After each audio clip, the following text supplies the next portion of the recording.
welcome to your all-active Reserve and Veterans TV series. This information education show has three goals: tell who military veterans are, share about all organizations, auxiliaries, their programs and officers at all levels, and tell about memorials in all the cities we serve in this network. The VA system, state and county officers, hospitals and state homes are also featured. Please do check out our websites. Share your program ideas and concerns via the contact information on the show. We open each month's show with a patriotic theme.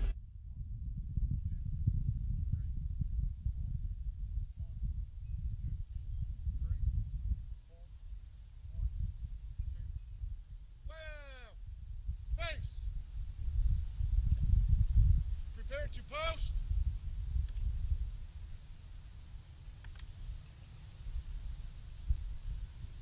Post. Present. Welcome to another edition of Vets Visits on TV. The program is in its 14th year with 174 shows under our belt. This is 174, and we're so happy that you could join us once again. This is my co-host, Neil Doyle with Olmsted County Veteran Services. and I'm Jerry Barnhart, the founder-producer of the program. And let's go to our first feature here. We want to recognize that the feature for our patriotic opening was an VFW Honor Guard at the dedication of a POW MIA bench at Rochester, Minnesota's Soldiers Field Memorial. Now to some dates in history. The first Monday in September, of course, was Labor Day. The second, in 1945, Japan signed the surrender from World War II. And of course, the dropping of 2 atomic bombs took place in August, as we had noted earlier. The 11th, in 2001, the World Trade Center and the Pentagon attacks took place. The 14th, in 1814, Francis Scott Key wrote the lyrics for the Star-Spangled Banner, and he did that from a British warship that was bombing a fort in the harbor, Baltimore. On the 15th, in 1950, in northwest Korea, the Incheon landing took place, and on the 16th, down in the southeast, the Pusan perimeter was in effect, and the breakout took place. And then on Thanksgiving, yours truly was with an 8th Army band that was playing pop music up with the Marines on the new perimeter. 17th, in 1787, the U.S. Constitution was approved, and so we have the Constitution Day. The 21st is POW MIA Recognition Day, as we are recognizing right now, as we do show the flag, which I personally fly under my American flag at my home in Rochester, Minnesota, and hope that if you have an opportunity, you can also fly a similar flag. They are ordered from many different locations. And then the shirt, which is often worn and shows the number of POWs, MIAs that were in captivity or missing, and that was back probably about 8-9 years ago. So now, Neil, what's our first feature? Well, Jerry, every VFW convention has an opening awards ceremony, and last month we showed the Boy Scout of the Year award. Now the Minnesota Commander speaks, and here within the studio, Jerry reads from the Vets Visits award plaque that he received. Then we'll hear from the VFW National Commander-in-Chief, and the Minnesota Ladies Auxiliary President introduces the National President. Good morning. I'm John Gwizdak. And where is your home, Mr. Gwizdak? I live about 70 miles south of Atlanta, Georgia, in a place called Raleigh, Georgia, 4 miles from Warm Springs, where President Roosevelt had the little White House. Well, that's a good identification for you. Oh, it is? Yes. How did you reach this national office? What are some Well, it starts out at the lowest level. I started out in 1976. I was appointed the adjutant. So take the minutes of the meeting and so forth. And 25 years later, I had the beautiful opportunity to serve this organization with distinction and honor everywhere I went as Commander-in-Chief. Sure. Being Commander-in-Chief is not just a leadership position. I think it's an example position. You get out there and you work with folks and do the things that have to be done. And I found out a long time ago that there's more people that want to do right than wrong. And I think they need to be talked about and rewarded. And, That's right. and as we were talking earlier, you talked about some of the things that I think are important today. And that is that our returning troops and troops going overseas, the economy is bad. We understand that. But our mission hasn't changed. The Veterans of Foreign Wars was founded for service and representation of the veteran, the orphan, and the widow. So we can never forget that. And I think today that there's probably more people saying thank you to our soldiers than ever before. America has 300 million people. But do you realize that only less than 1% will be in harm's way today? So we got to remember them. And when they come home, their place is not under the bridge. That's right. We need to bridge the gap. Yeah, we have too many that are not able to participate fully in. Oh, it's a shame because so often the physical wounds will heal. Many times the mental wounds don't heal. So let us remember that they have seen horror, as we all have in this organization. To remember that the Veterans of Foreign Wars is a combat overseas organization. We hope that veterans who are not members of the VFW will participate by going to a post and having their DD 214 and saying, look, I'm eligible because I've been overseas in a war. Well, there's a lot of openings for that because here in Minnesota they have the Men's Auxiliary, which is a very high supporter, a good supporter of the Veterans of Foreign Wars. But I've always asked folks, a soldier is not a soldier's responsibility. A soldier who does his duty is America's responsibility. And we need to do what we can to continue to make things right for them and their families, because the families go to war too, not just the soldier. Very message. We appreciate your comments this May morning. I say always this, so often the media doesn't have time for this, and I have to thank you for what you do to ensure that our voice is heard in America. Thank you. Thank you so much. So proud that VFW could share an award, special award with Vets Visits on TV this morning. God love you, and thank you for what you do. Thank you. My name is Kathleen Boudreau. And you're from? I'm from Alexandria, Minnesota. Beautiful area. Alexander fished up there many times. Yes, we've got all those wonderful lakes around there. Right. Yes. I used to come over from South Dakota and do some. Okay. But now, what are some of the projects that you've been doing this past year in your... Well, as the VFW Ladies Auxiliary State President, my special project has been homeless veterans. I came upon that because a couple of years ago we had a homeless veteran living with us for 9 months.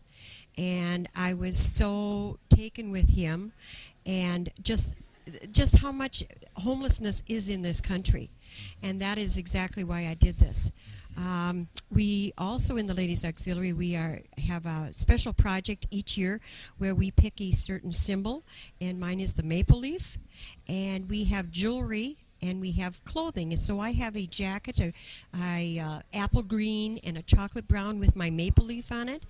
And my maple leaf changes colors. Fall is my favorite time of the year, so I picked the maple leaf because of the color changes. And my theme is allowing for change in the growth of our organization. Okay. And with the jewelry and the clothing that we have, we sell those for cancer aid and research. So other projects that I'm involved in is the Junior Girls, which is ages 5 to 16. And becoming a junior girl by... Well, you have, in order to be a junior girl, your eligibility is through a father, grandfather, stepfather, a brother, and they, as I said, they're 5 to 16. And what we teach them is patriotism, Americanism, and upon reaching their 16th birthday, then we pay for their first year into the Ladies Auxiliary. Wonderful. and hope that they will continue in this great organization. Then they begin to get a feel. It's like junior scouting then, in a sense, isn't it? In a Get sense, a feel yes. for the advancement in the program and the projects and the patriotism. That's correct. We just 2 weeks ago we had the state conference for junior girls in Alexandria on Lake Geneva, and we've been working on projects for the active duty. We send to them. They have their meetings just like the Ladies Auxiliary do. They got to go up in the hot air balloon, the POWMIA balloon, which is a highlight to them. So they're learning all the different realms of Americanism at their conferences. Wonderful. And of course, all the states we serve have auxiliaries that are doing active projects like you and feeling yes, every state has their own certain project. Exactly. Right. Yes. Well, thank you for sharing with us. And now you introduce a special guest for this Yes, convention. my special guest this weekend is our national chairman director, Judy Millick. She's a past department president from Missouri. Well, pleased to have you with us. Thank you very much. Yes. And first of all, we are and have been in Missouri for some time. Columbia is one of the cities we serve, and we'd like to serve more. Now, how did you reach this high office of national? Actually, I came on board with the Ladies Auxiliary 18 and a half years ago.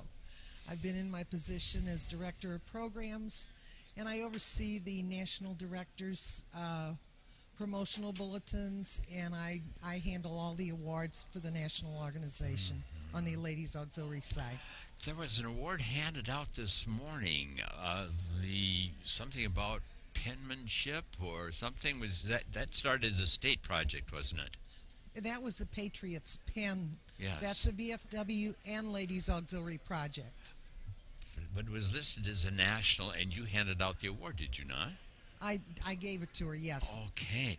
And we missed... Past Commander-in-Chief Wisdak asked me to hand it to her. Okay. Well, she slipped out before we could get her for an interview. I'm I think sorry. she was a little bit shy. Oh, well, she seemed that. Yes, just a little bit. But we try to make everybody feel comfortable. Now, what are some of the special interests that you've had besides moving around the states and representing the VFW? Well, national? I basically work, 8 hours a day at the national headquarters office. And where is that? Kansas City, Missouri. And I oversee the programs, and I, field phone calls and, answer the members' questions. Of course. And I handle all of the program contests for the Ladies Auxiliary, which is the Young American Creative Patriotic Art Contest, the Junior Girls Scholarship. Oh, my. So, busy lady. Yes. and you're looking forward to retiring in a little while. In a few years. In a few years. In a few years, Not too yes. soon. You haven't got enough gray hairs. Ooh, but I do. I really touched a sore subject there, didn't I? No, not really. Well, if you have nothing else to add, either of you, thank you so much for joining us, ladies. You're welcome. It was a beautiful morning of sharing these awards and things of this nature. Take care. Thank you very much. We've got a special award now that we'd like to give out to a gentleman that's been supporting veterans for many years on television. I'd like to present this award to Jerry Barnard.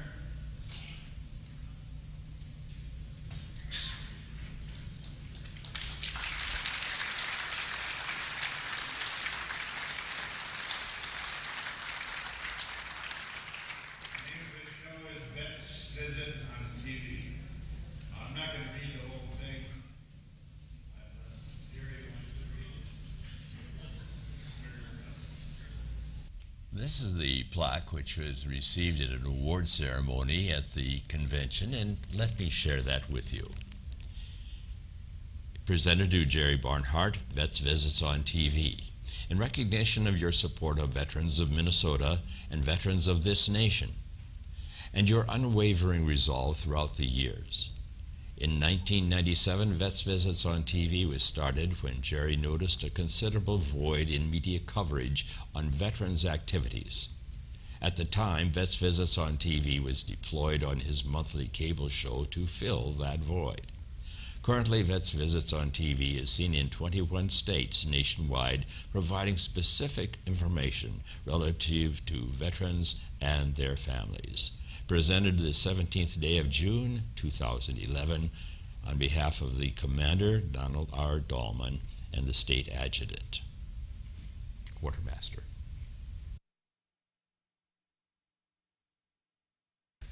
For our CVSO feature, there's been a few changes right here in our local county veteran service office. We bid farewell to Brad Lindsey over the summer as he recently accepted a position with the Senior Director of Programs and Services with the Minnesota State Department of Veterans Affairs. And we welcome aboard Nathan Pike, whom was a former Fillmore County Veteran Service Officer here in Minnesota. Nathan served on active duty in the United States Army in the 101st Airborne on active duty, and he's also a retiree from the Minnesota Army National Guard. Nathan is also an Afghanistan war veteran and conducted 2 other deployments to Kosovo, which is in the former Yugoslavia. Nathan is also a recipient of the Combat Infantryman Badge and the Bronze Star Medal. We are confident that Nate will do well as a CVSO in Olmsted County, as he is very professional and compassionate in his service to veterans. The remainder of our program today centers on the prisoner of war missing in action recognition features. When I first heard of a bus traveling the Midwest to raise awareness of this issue, I was sure I would find this feature of value to many others. The founder first speaks from the outside, or the exterior of the bus, and then we'll go inside where we'll note the bus seats were removed for many displays. I could only get to a few of the displays because of the crowd. Thank heavens for the interest.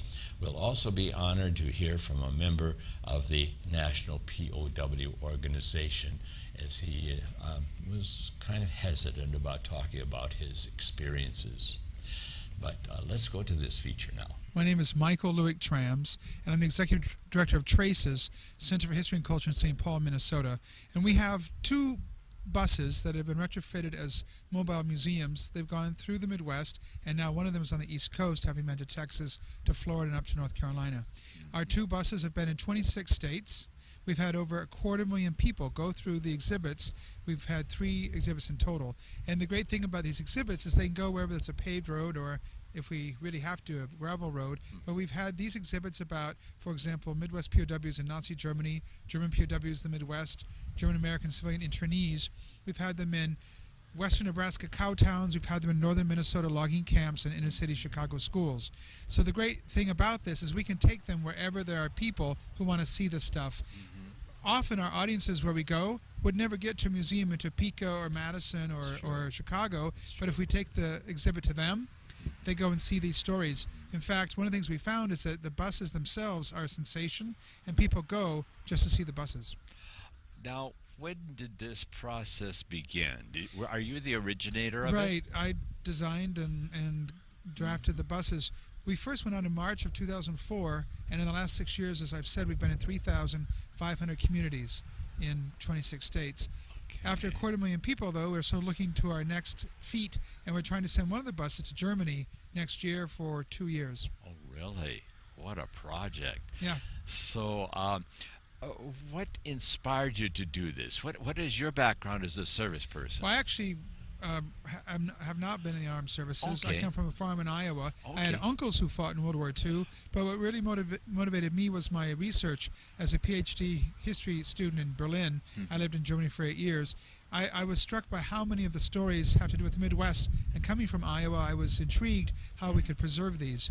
You know, these guys, it used to be said they were dying, 1,000 a day. Well, it's not even that because they're mostly gone. And so the idea of taking the artifacts, the diaries, the clothing, the artwork to places around the country, that people will see these stories like they never would otherwise. That's right. And we'll go inside in a few moments. Just as a sideline, my wife's first husband was a POW after the Battle of the Bulge in Europe. Right. And he did not talk about his experiences at all. He came back completely wrecked mentally, although he was ready to help a brother start a business up in the Minneapolis area. Still, he wound up in the hospital, a VA hospital eventually, and died there. Yeah. A lot of these men were ruined by their experiences. So let's visit inside, unless there's something else you'd like to tell us at this point. Nope. Okay, Come on thank you. in. The exhibit actually follows chronological order at the beginning and the end. For example, here it talks about the men's lives before they were captured as prisoners of war and what that capture process was like, the processing, the interrogation, etc., and then the arrival at the camps. The middle of the exhibit really is more thematic. What the men ate, what work they were put to do, the entertainment they had during free time, like their camp theaters and things like that. And then the end of the museum is behind the driver's seat, and it talks again about chronology. The end of the exhibit follows chronology again, but at reverse order. It's now about the end of the war, about the death marches, about rescue and recovery from the worst effects of the POW experience. And then finally we have a panel about the story of the men's return to the U.S. after recuperation, and finally reconciliation, how some of the POWs dealt with their imprisonment later after the war. Good afternoon, sir, and what is your name? I'm Frank Goplin from Zumbrota. From Zumbrota. Yeah. And that's just north of Rochester, about 15 miles or 21 miles. Yeah. Okay. And you were in World War II, is that correct? Right, World War II. And in what branch of the service? I was in the Air Corps. In the Air Corps. And you're wearing the cap of an organization of ex-prisoners of war. Yeah, American ex-prisoners of war, yes. Okay, American prisoners of war. And where were you a prisoner of war? At Stalag Luft 1 in Barth, Germany. In Barth, Germany. It's as far north in Germany as you can go. It is. Pretty cold up there in the wintertime. Yeah, it's on the Baltic Sea. And you were in the Army, were you? Army Air Corps. In the Air Corps. So can you tell me what happened in your experience of flying? Oh, we got shot down on our 39th mission and captured and sent up to Barth for the rest of the war. And how long was that? 11 months. 11 months. But now, in your experiences at the POW camp, I suppose food rationing and all that was a very difficult. Yeah, we didn't have enough to eat. You didn't have enough. And you made friends with you other POWs there, of course. Very definitely. You're like a band of brothers in a way, right? Well, the camaraderie you develop with those people is just unbelievable. And how about the Nazis, the people in charge of the camp? Have you any recollections that? I'd rather not talk. You'd rather not talk. We can understand that completely. Anything else you'd like to share with our viewers? We're going to show this on POW month next September. Okay, well, there are many more people that are much better equipped to tell that story than I am. Yes, but we appreciate your being here to talk with us on. Well, this is just a bus full of old relics. Yeah. There are a lot of old relics, but you've got a good spirit and a good sense of humor, sir. Thank you so much for sharing. Last year on POW MIA Recognition Day, September 21st, Jerry taped at a dedication of the special bench next to the Rochester, Minnesota Soldiers Field Memorial. We'll hear a welcome from Mayor Ardell Brady, Pastor Phil Shaw with a short prayer, and an Army Reserve soldier describing the symbolic items on the table. Good morning to you all. It's an honor and a privilege to be here with you, and thanks for coming today. Today is Labor Day, and I have a wish that all of those people that are willing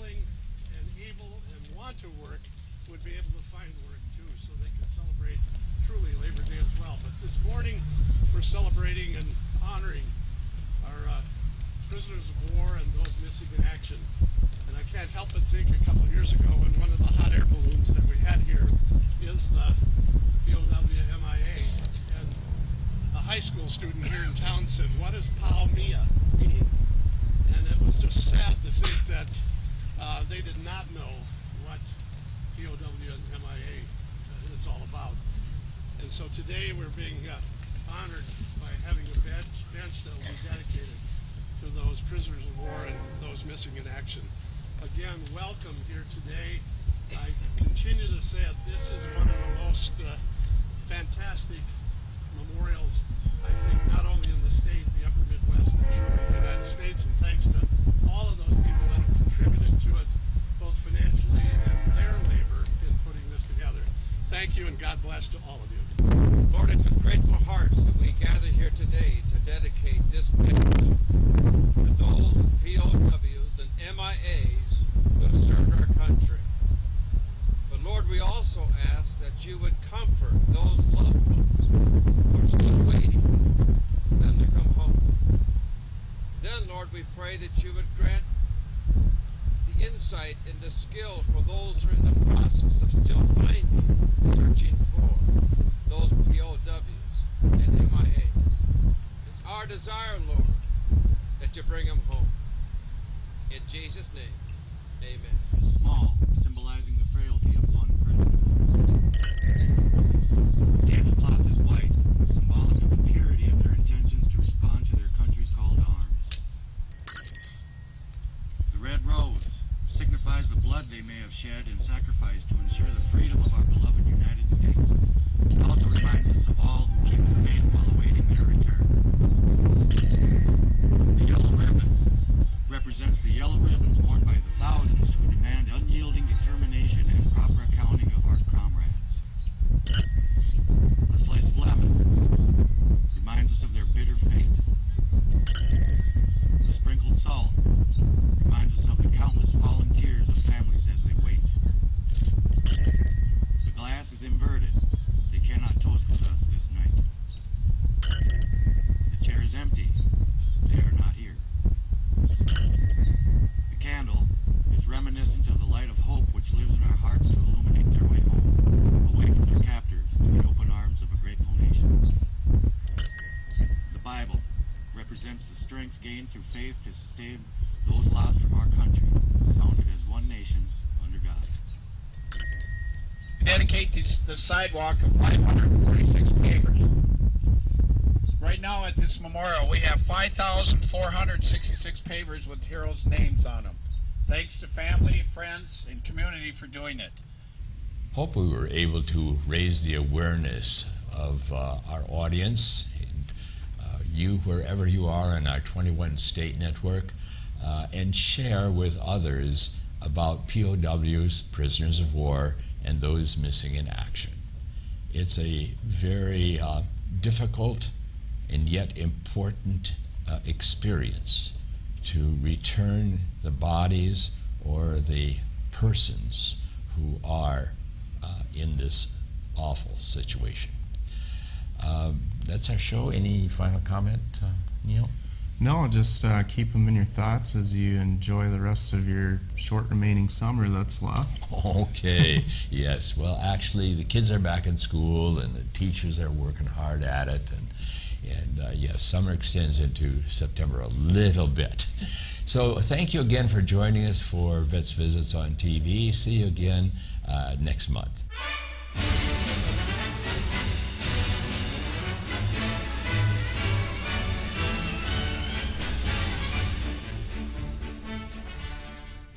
Thank you for joining us for this month's show. Seen in over 350 communities for over 3,500 half-hour periods. Our websites have additional information about the show and are updated bi-monthly. To contact us, you are welcome to use one of these electronic methods.